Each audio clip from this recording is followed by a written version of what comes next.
आपण पाहत आहात लोकप्रबोधन, सर्वसामान्य जनतेचा हक्काचा न्यूज चॅनल। आषाढी एकादशीच्या पावन पर्वानिमित्त बागलाण तालुक्यातील नामपूर येथील गोकुळधाम कॉलनीमध्ये संत बाळूमामा यांच्या पालखी मिरवणुकीचे भक्तिमय वातावरणात आयोजन करण्यात आले।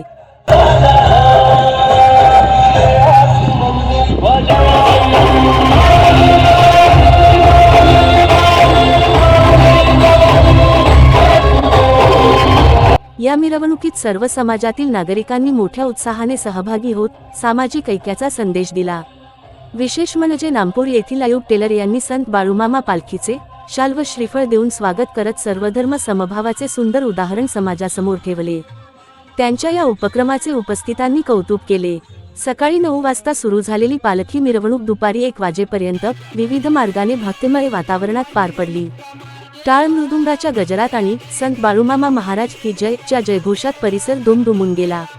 मिरवणुकीत महिला, युवक, ज्येष्ठ नागरिक तसेच लहान मुलांनीही उत्स्फूर्त सहभाग नोंदवत धार्मिक श्रद्धेसोबत सामाजिक सलोख्याचा संदेश दिला। कार्यक्रम यशस्वी करण्यासाठी गोकुळधाम कॉलनीतील नागरिकांनी विशेष परिश्रम घेतले। लोकप्रबोधन मराठी न्यूज नेटवर्क महाराष्ट्र, उपसंपादक वामन शिंदे, नामपूर।